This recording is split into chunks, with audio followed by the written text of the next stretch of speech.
Hey everybody, just a little update. I know most of you by now know that there's been a lot of local wildfires. I, in fact, live about a 10-minute drive from the Bald Peak fire.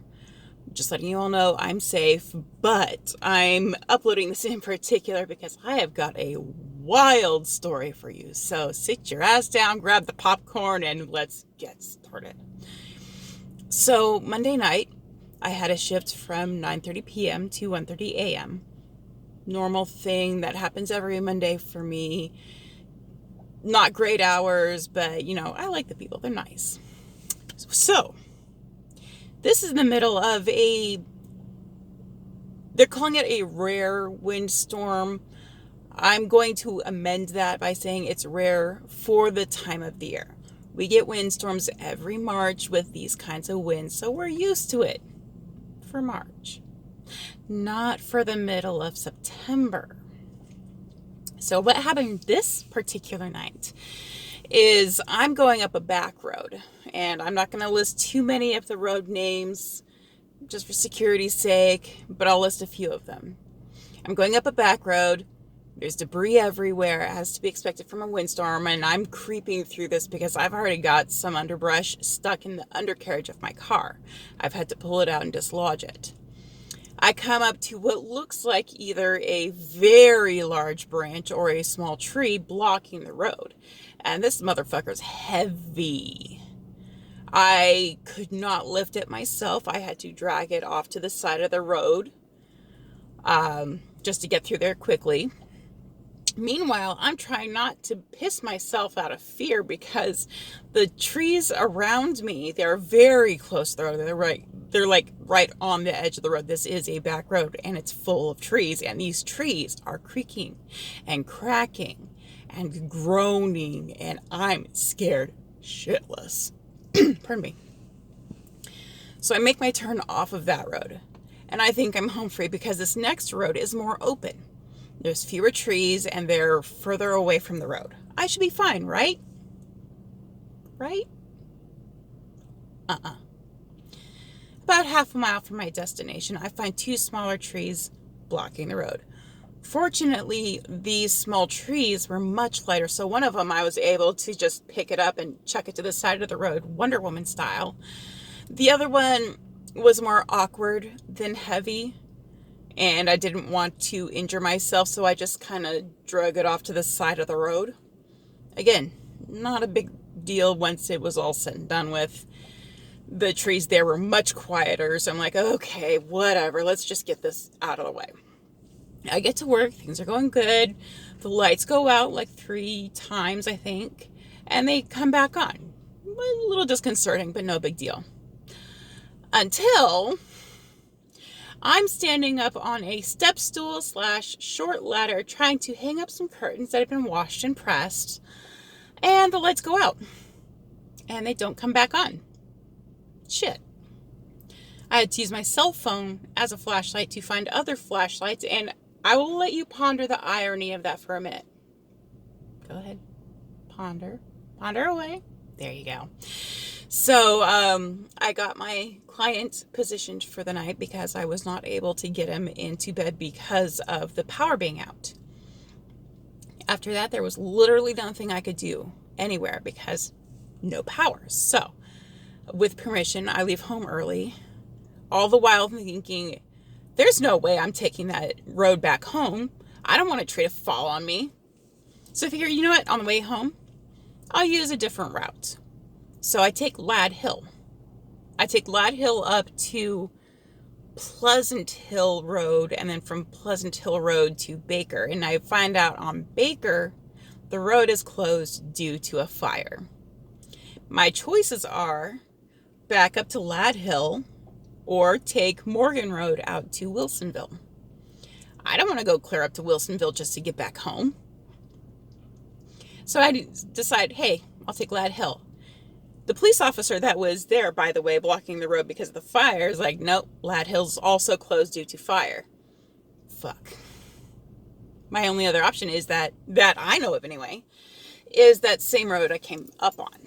And I'm not doing that. So I look up my GPS and it looks like LaBrose leads down to Brookman, which leads to the highway, which is where I want to go, is the highway. So I get to LaBrose and it's a private road. Fuck. I'm not going to take a private road. I don't want to get arrested or something. And actually, as I later found out, Brookman also had a fire and was closed. Fuck. I look at my GPS again and I can go back down the clearer road that I was on, go beyond the road that I came up originally, and go down Old Parrot Mountain Road. But before I could get to the intersection with Old Parrot Mountain Road, there was a huge fucking tree across the road. I'm saying it would take like 6 people with chainsaws to get this shit out the road. And there was nobody there. Somebody had even put up some road cones and caution tape stretched between them to show people, hey, wait a minute, you cannot move this thing.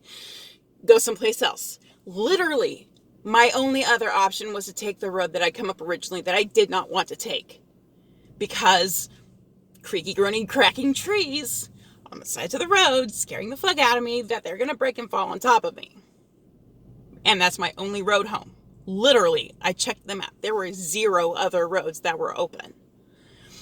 So, I say, fuck it. I take the room, and I finally get back home safely to my bed. I decide, fuck it, I'm going straight to sleep. It's like 1 in the morning, and what should have been a 20-minute drive took an hour. Anyway, that was my adventure Monday night. But there's more. Tuesday. My shift went fairly well. At the end of my shift, I was talking to a family member there that was there to check up on a small mishap that had happened at work.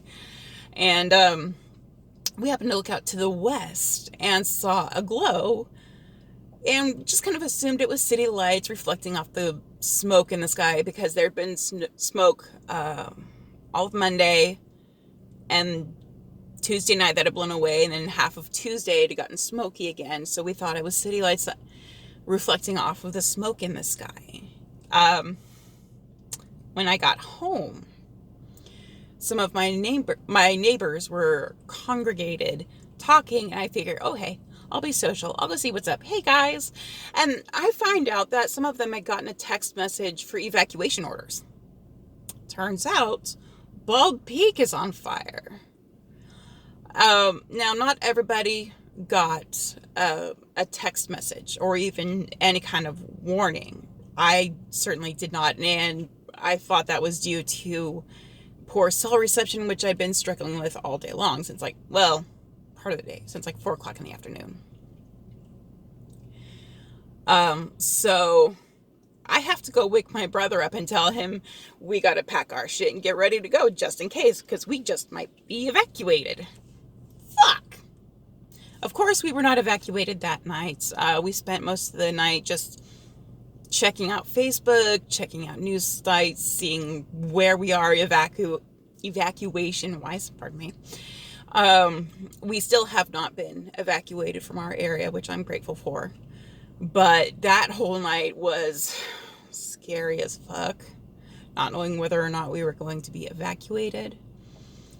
The next day was Wednesday, and Wednesdays I'm out the door at 8:15, and I'm not home until about 2 o'clock in the morning due to work and plasma donation and moving out with a friend.